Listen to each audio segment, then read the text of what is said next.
So I just got back from a used video game store here in Des Moines, and I picked up a game, and I'm going to show you it here in a bit. But first I want to tell you about the person that sold me it. This girl that sold me this game was so fucking stupid. I mean, she was like overly cheery, didn't know shit. She was like, oh, most people think I'm so happy because I'm on drugs. She's like, I'm high on life. And this girl's teeth, it looked like somebody punched a piano. Okay, and then this girl was like, I'm high on life. It's like, no, you're not high on life. You're dumb as fuck. The only people that say they're high on life are dumb as fuck.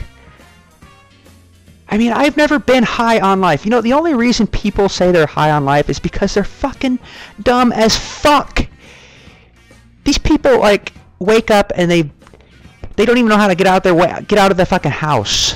They're so stupid. Okay, I don't know what drug this bitch was on, but anyways, the game I got was Toy Story 2 for the PlayStation 1. Here it is right here. There's Buzz Lightyear. And you know what? It's a movie game, and it's not that bad. It's not one of the greatest games I've ever played, but here, let's take a look at it.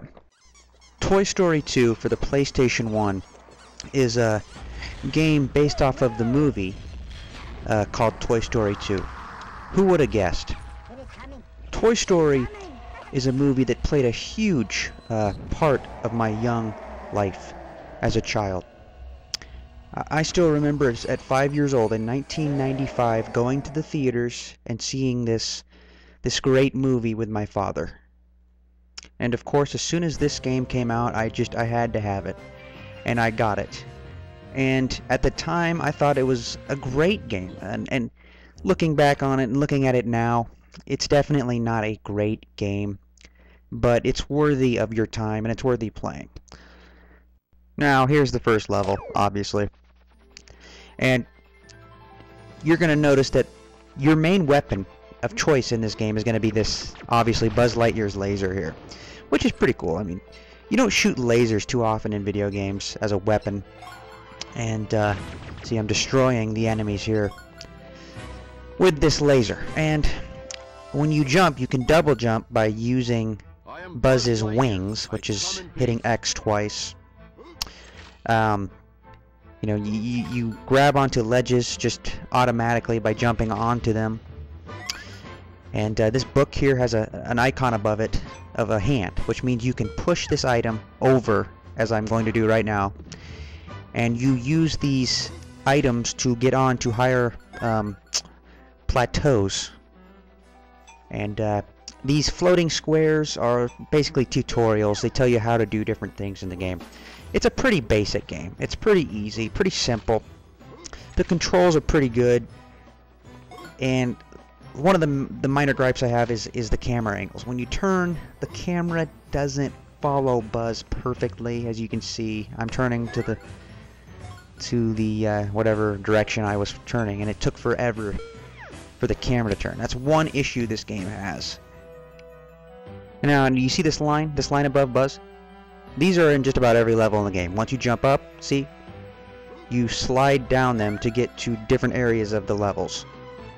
These are in most levels. See, now I'm in the little brat's crib. And now I'm going to show you another aspect that makes this game different.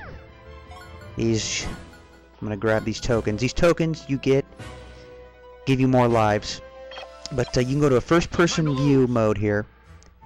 And you can aim at these objects here. And this is going to get me out of this crib.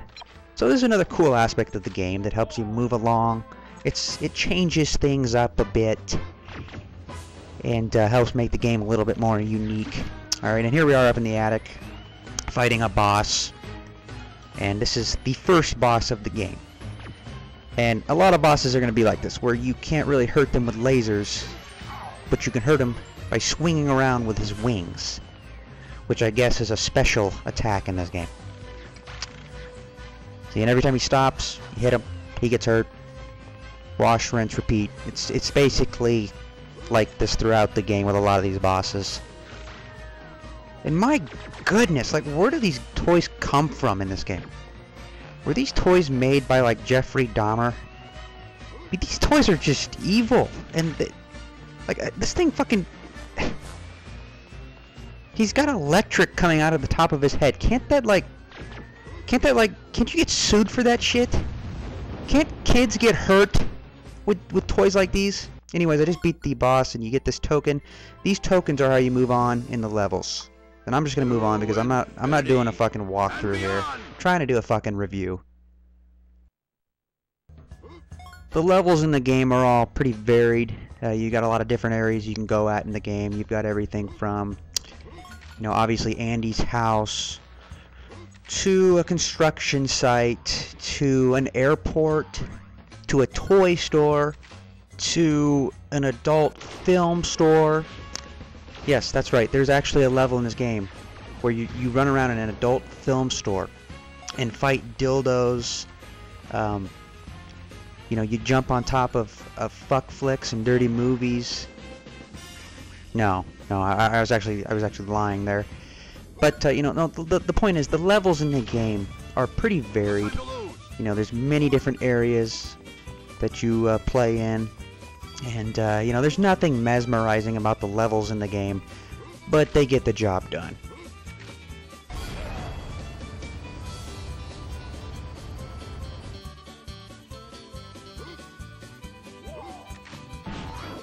But with that being said, the game's just not perfect. It's far from perfect. It's far from being a great game. It's just a time killer. It's something you can do to kill some time. You know, sometimes I found myself being frustrated with the clunky controls, and sometimes jumping on platforms can be a bit of a chore. At times I got frustrated. This looks like a childish game. It looks like it's something that you'll just blow right through. It'll be easy. You know, the platforming of this game will just be crisp, but it's not. Completely. It's at times it's really good, and at times it can be very annoying.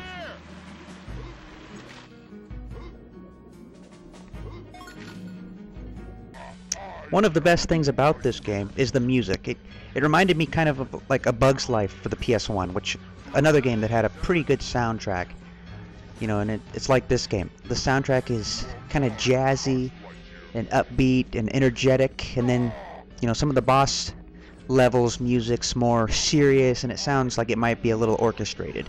The soundtrack is good, and it's one of the best parts about the game. It's one of the reasons I would recommend playing it.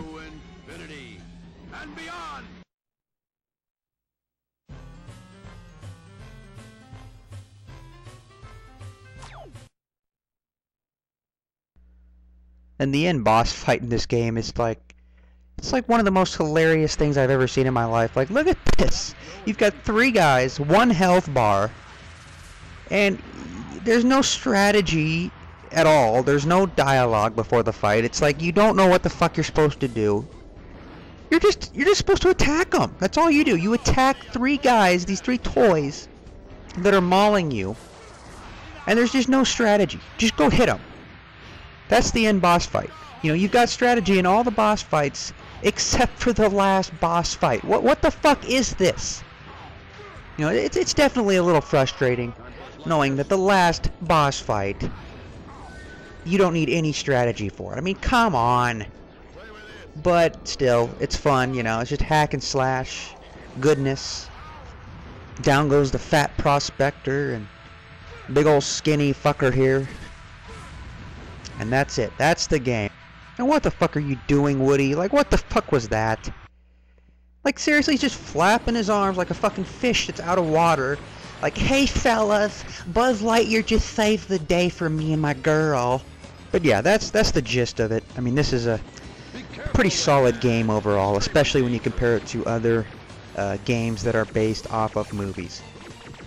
You're not going to find too many movie-based games that are as decent as this one is. And, you know, it brings back a lot of memories of Toy Story and a lot of the great Pixar movies that came out. And, you know, it's a quick game that you can beat pretty quickly and move on to the next game. So, yeah, that's the review. Thanks for watching. Please subscribe. And goodbye, my friends.